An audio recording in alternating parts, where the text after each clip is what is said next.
I recently caught myself doing something slightly irrational. I was typing please and thank you into the AI tools we use for work. If you stop and think about it, there is no logical reason to do this. You are extending human gratitude to a string of code that does not feel, perceive, or care about your manners. But psychologically, this makes perfect sense. It is a textbook example of behavioral transference. Because the interaction feels like chatting with a member of our team, we instinctively map our established human-to-human coworker behaviors right onto the digital prompt. The human-like design of these interfaces effectively tricks us. Without realizing it, we take the social baggage and expectations of a physical office and import them into a strictly digital space. The software is built to encourage this reaction. AI responds instantly, it mirrors human conversation, and speaks in natural language. These specific design choices create an incredibly frictionless experience. They bypass our usual analytical filters for using software and immediately engage our deeply ingrained social instincts. There is an immediate psychological comfort in this. It feels good when a highly complex tool acts less like a cold machine and more like an attentive peer. That familiarity makes it incredibly easy for anyone to start using the tool right away. But that same ease introduces invisible behavioral risks into our daily workflow. Here is the core paradox of using conversational AI. The exact features that make the tool intuitive also create false expectations about how the underlying system actually thinks. To understand why this is dangerous, we have to look at the confidence heuristic. This is our ingrained instinct to equate assertiveness with accuracy and competence. In a standard workplace, this functions smoothly. If a highly competent colleague delivers a clear, confident answer, that usually signals the thinking is done, and there is little reason to question their work. AI systematically co-opts this social signal by generating authoritative text. Take a look at this chart plotting perceived confidence against verifiable competence. Human coworkers cluster tightly in the top right.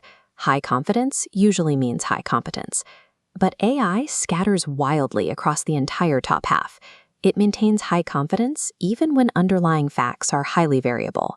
Because the response sounds so polished and definitive, our standard mechanisms for human-to-human doubt simply fail to activate. We read a good answer and we move on. Our own social programming ends up weaponizing the AI's design against us. We are so accustomed to trusting confident delivery that we accept unverified data without a second thought. The mechanical reality is that AI does not operate on objective truth. It is designed to optimize for conversational flow and pattern completion. This creates a stark divergence, the behavioral gap.